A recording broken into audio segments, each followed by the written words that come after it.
Right, that's the next item on the agenda, as we say. Nigeria's rising debt profile, be it foreign or local. Well, a number of conversations revolve around that one. Why do we have to borrow if we can produce? Are we producing? Why are we not producing? And then in the face of that, you also have the Naira-dollar rate that's also not very comfortable for many Nigerians at the moment. Why is that? And what's all of that got to do with that World Bank IDA concentration risk report? That's all, and so many other things we're looking at this morning. But right here in Lagos, Kola joins us. He is an economist as well as CEO, GDL Asset Management Limited. Thank you for joining us again this morning. Thanks for having me. Well, so on the one hand is that public or popular notion that the World Bank has declared Nigeria a high debt risk nation. And then there are, of course, the response of the DMO that no, Nigeria is not a high debt risk nation, or maybe we don't even understand what the World Bank said by that statement. What do you make of all of that? Thank you, Ayo. I think that we now have a situation where debt service is almost 100% of federal government revenue. That means that the federal government is spending almost its entire revenue on debt service. Debt service, not debt repayment. No, debt service will include both interest and both principal and interest. Substantive. Okay. By the time you're spending almost 95 kobo or more out of every 1 naira you earn to service debt, it is not sustainable. It's not sustainable. But that's not what the federal government is saying. The federal government says it is sustainable. The DMO says it's sustainable. Well, you know, we must be careful not to allow ourselves to walk into traps which do not fully reflect the totality of our situation. There are times when the ability to repay debt is related to population or to GDP. So people may say that our debt to GDP ratio is still within acceptable limits. But those assumptions, those principles are based on certain assumptions that at a certain level of GDP, government generates a certain amount of revenue. We are not generating that level of revenue. You don't pay back debt with GDP. You pay it with revenue. So if you are not generating sufficient revenue to pay debt, you will have a debt trap.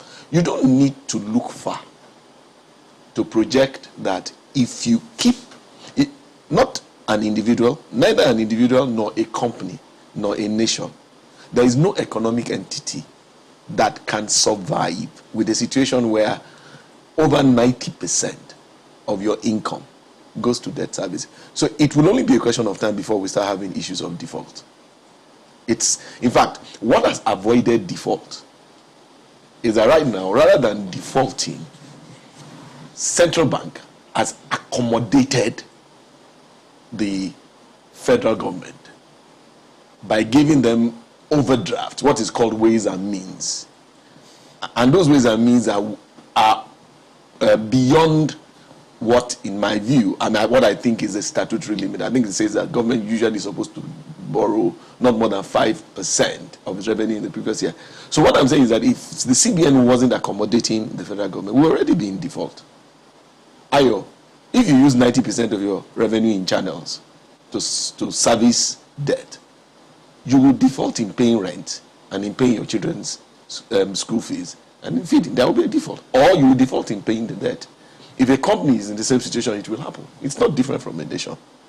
So I think it's better to say we have a problem and then look at how do we deal with it. But to say that we don't have a problem is not, I don't think that would be the best way to approach it. But one of the, if you look at what we have on the screen now, yes, about Nigeria's external borrowing, it's risen so astronomically. Look at it. Yes.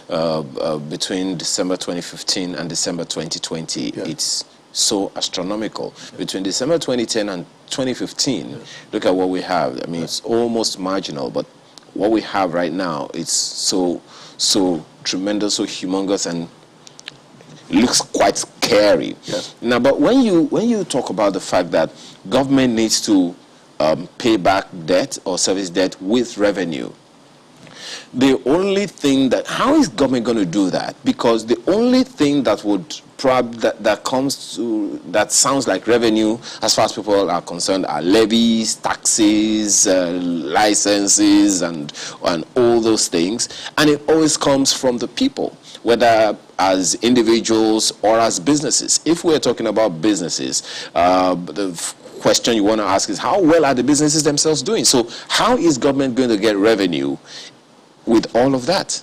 Let me just step back a bit and say what was just displayed on the screen is worrisome. I want us to go back and remember that when there was a first oil crisis in the 80s, just after President, as a part of the course of President Shagari's tenure, we ran into the first debt crisis. And for 20 years, in fact, not for 20 years, for almost 30 years, from the early 80s until somewhere into President Obasanjo's regime, we were in a debt crisis. We were not servicing our external debt. In fact, what used to happen is the government would just provide a certain amount for debt service every year, regardless of what we were owing. So it was being bunched. And we were not able to repay that debt until we ran into a season of oil windfall. And with President Obasanjo's management of the economy, he got some forgiveness, I think about 12 billion, and we paid $18 billion, and we paid it off. We were struggling for about 30 years to pay back $30 billion. We are back there. And we are back there at the time when we are now using over 90% of our revenues to service debt. People shouldn't think that we can't go back into that situation. In fact, we are there. This situation deserves the attention of everybody. The way to grow the economy is not to put us into a debt fix. Now, coming to what you've said, we're 200 million people and government wants to generate revenue. The first thing we need to accept is that also we're told that 100 million of those people are living below the poverty line. What is the tax potential of people who are living below the poverty line? Taxing the poor is regressive. You can't. So to all intents and purposes, half of that population is outside of the tax net because they are very, very poor. So you can't keep singing about the 200 million. That's the first point. The second point is, right now, our debt per capita was said to be 164,000. But with a high level of unemployment, how many Nigerians are actually working? I'm not sure we have more than 40 million Nigerians. I'm sure our dependency ratio cannot be less than 4. Maybe only 40 million Nigerians are earning income. So when you divide our debt, it's no longer 164,000. It's north of half a million. And in the context of our poverty, it is high. So I don't think we should contest it. What I am more worried about is that if we're in a situation where you're using over 90% of revenues to service debt, and we're still contesting, we don't want to face facts. We should face facts and say, we have walked ourselves into a debt trap, and say, how do we walk ourselves out of it? The challenge of government is that this government wants to invest massively in infrastructure. And that is important, and that is good. Now, you must now also say, we want to invest in infrastructure and we don't have the revenue. How do we do it? Is the best way to do it to go into debt? No. That's where they miss it. Or that's why I think we can do it differently. I think the best thing to do is to find a way to position the economy for people who have the resources, both local and international. So how do we do that? Because that's one of the things that if government is going to get revenue, we need to be able to produce. Yes. Right? So how do we do that? How do we position like that? You see, the first thing to do is that it's a difficult position to be in, but it's not impossible. The first signal that Nigeria needs to send to the world is a signal of efficiency. Government rather than starting to worry about capital expenditure and growth in a situation where you don't have income, the first thing to introduce is efficiency. If we're spending 3 trillion on human resources, it should be shown transparently that all ministries, departments, agencies, and state-owned enterprises have all their human resources on electronic payrolls, and the issues of ghost workers is off. That's one. Okay. The second is that when it comes to overheads, that we now know that we are in a bind and that we are cutting expenses. We should have a year where, when there was the pandemic and people were not going to work, we should be able to say that because people didn't come to work, the amount of money we incurred on overhead was much less. Then you go to, so first of all, let us cut waste. Let us cut inefficiency. You've talked about this so many times before, yes. But let's take this same conversation, over to Abuja. Maupe, my colleague, already has a guest waiting. Maupe. Well, thank you, Ayo. Let me quickly introduce our guest. Dr. Anthony Chibo is an international economic strategist and also the CEO of African Socio-Cultural Development Foundation. You're welcome to Sunrise Daily this morning. Thank you so much for having me. Well, 33 trillion naira is a lot of money to be owing. Government does acknowledge that indeed the rising debt profile, when we compare it to GDP, it still looks okay, but they do acknowledge that when you look at it in relation to revenue, there is source for concern. However, do you really see a way out of this without us borrowing any further? Yes. Yes, I do. First of all, let's all acknowledge that there's a problem, and let's get into the mode of how do we solve it. Borrowing, in my opinion, is not absolutely necessary, but I say that in caution that there is no quick fix right now. Borrowing tends to solve, you have money cash right now, but in the end it's very detrimental to the economy.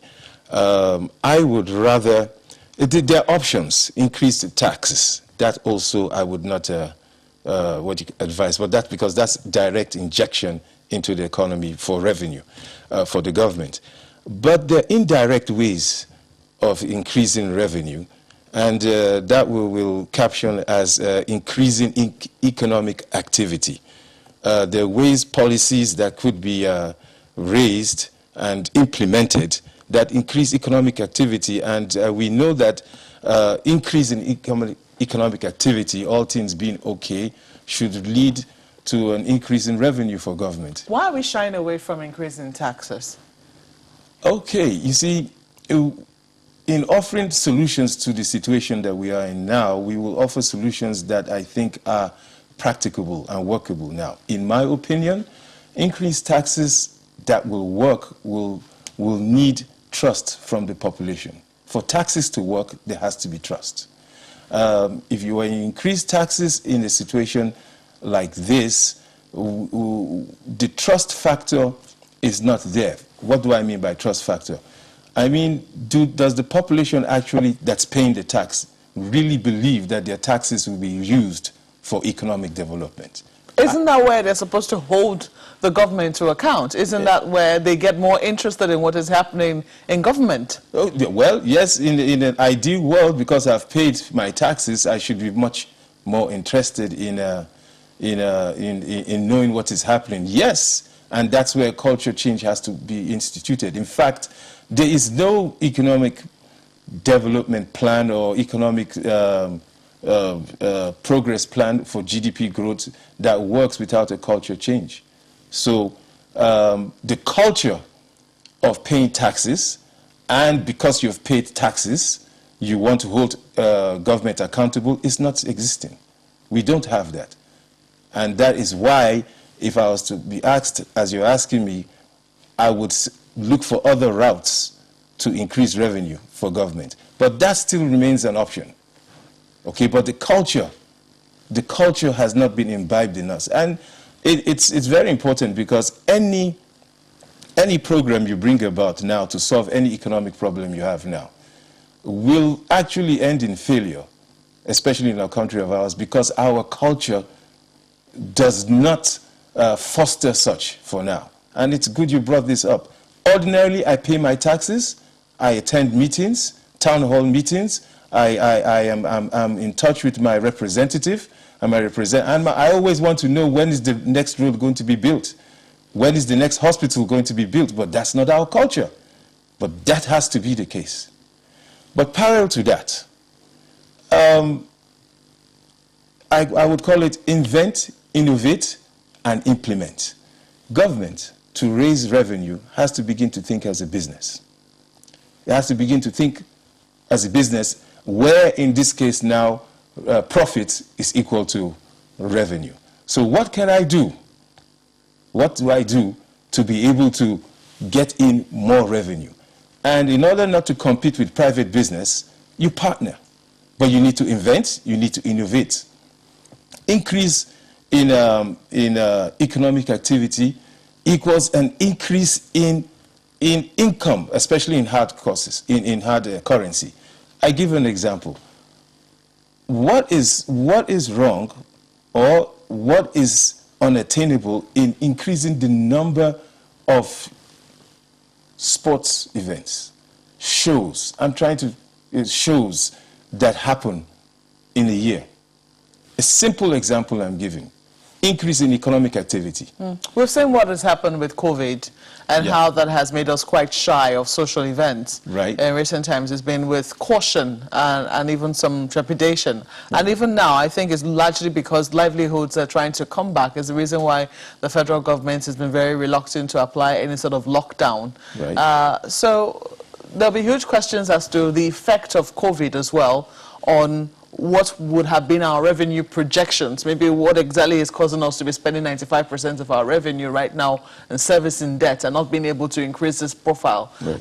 And then, of course, there's also insecurity to also take into cognizance. The fact that we're trying to, grow the farming population, but it will look like even the few people who are on the farms also seem to be leaving as a result of, some crisis, around security. So it will seem that somehow we're in a bit of a fix, aren't we?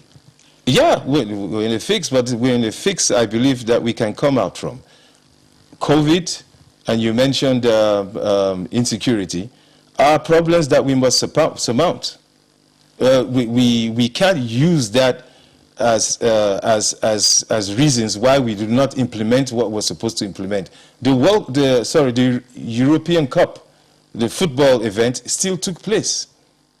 The Olympics still took place. Oh, you saw the reluctance. Well, yes, but it increased economic activity. In fact, that's why they had to take place in such a, because if they didn't take place, in fact, I understand that if the European Cup hadn't taken place, right, the UEFA would have gone bankrupt. If F1 in Britain, Formula One, had not taken place, Silverstone, the host of F1, would have gone bankrupt. Jobs would have been lost. Livelihoods would have been lost. People would have died. That's why, even in the midst of COVID, and in our case, insecurity, economic activity has to increase. For a number of people too, I think one of the questions that they have had is how to repay, or how we can make sure that the infrastructure which we're investing in is such that can propel economic activity in such a way that, it will make good back on the debt which, we're owing. There have been questions, for instance, like the rail lines which we're providing across the country and trying to ramp up. Yeah. There have been questions as to whether or not that alone can even service its own debt. The minister continues to insist that no, the rail lines have not been built so as to service their own debt, or the fees or the ticketing system is not being imposed to service the debts. It's just to keep it running. Right. That the benefit is going to come from the economic activities which these lines will enable. Will foster, yes. But do you think that is sufficient, considering just how big our debt profile is and just how desperate we are in need of raising our revenue? Not sufficient. Definitely not sufficient. When you think, as you've just said, considering the magnitude of our debt and the percentage, that is why we must invest in production, manufacturing, production. I will even go as far as to say, because it's coming back now, people are beginning to realize, import substitutes. Lower the amount of your foreign expenditure and increase the amount of activity here by import substituting. So let's make our own toothpaste. Let's make our own belts. Let's make our own shoes. Let's buy Nigerian. Okay? Let's make our own tomato paste. Let's make our own cornflakes. Now, we're doing that already. The question that's is, what I was just about are to our say. people buying? I mean, the people who would normally change the culture, the middle class, the upper class, are they still interested in patronizing these things, or somehow they're still setting a different standard? Right. You remember I said culture. I told you that no program you bring about, it's going to work without a change in culture. By culture, we mean mindset, thinking. In fact, the first thing you do, or simultaneously you do in implementing any economic plan, okay, is to have an equally vast and intensive cultural change plan. If not, you find out that your economic plans will not work. Like you just said, I was just talking about how we should buy Nigerian, and really, right now the mindset is that what is outside is superior. But still, these are obstacles that if we do not tackle now, we fall into serious problems. So they must be tackled. So Nigerians, whether the thinking is that what is outside is better or not, we have to invest in producing goods and services that are equal in quantity with what is from outside.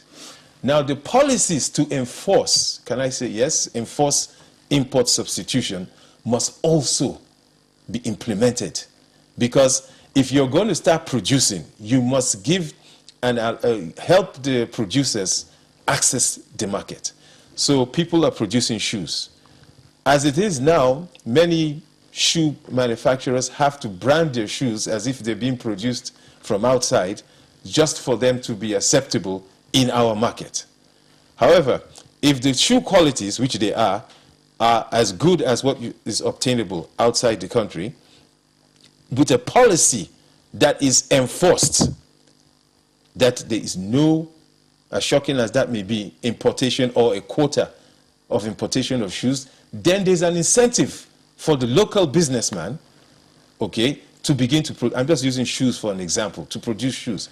However, I am saying go the step further and actually invest as a partner in increasing the capacity of the manufacturing of shoes. That is what I'm saying, be innovative. Go and partner with Nollywood, okay? And instead of our people going outside and nothing comes in here, one of our top stars go outside and they're watched. People, they're in demand in Uganda. They're in demand in Nairobi. They're in demand in Senegal, right? But partner with them and let the shows be here in Lagos. It brings in revenue across the board. It's very important you do this. Now, you know, there are cases of the concerns, but those are just obstacles that have to be concerned. All that I have said comes under increasing economic activity, innovatively. Well, it's a fine place to leave it. We have to thank you for your contributions this morning. Dr. Anthony Chibo is an international economic strategist and also the CEO of the African Socio-Cultural Development Foundation. Thank you for coming on Sunrise City. Thank you so much. It's even out to you, Ayo. Well, thank you, Mark. It's definitely a never-ending conversation, Mr. Ayeye, but very, very quick one on the ease of doing business in ramping up revenue that you talked about earlier. Talking about the systems that help people to be productive. What are the challenges that you see, and what can we do to mitigate? You see, where we are at is that a conventional model is not working. So we need to rethink our path to productivity Government can't afford to fund infrastructure. Its determination to fund infrastructure is what is putting us in this debt trap. The large blocks of infrastructure that we need, rail, power, even further reform of the ports, we should put them in under new frameworks where the execution of these projects will be by the private sector. You see, all of these projects that we want to do, it is not bad to do it. What is important is that it gets done, and it gets done efficiently. Let's create a framework where the private sector does these things. You know, when the private sector does it, what we are looking for will not be debt. It will be investment. That is what is important, and that is what is that is what we need to do. We need to create a framework where the major investments in infrastructure is private sector led. One last thing. One of the things that government should then ensure, I don't know whether you've seen, for example, I have not seen, we spend a whole lot of money on rail, and it's good. I'm yet to run into a friend, a business person, whose business has been transformed significantly because he was engaged in the process of executing the rail project. Well, it's quite, as I said earlier, it's definitely a never-ending conversation, and I'm pretty sure that as we sustain it, we'll take more views from you in due time. Kola is an economist and CEO, GDL Asset Management Limited. Thank you very much for your time. Thank you very much. Yes.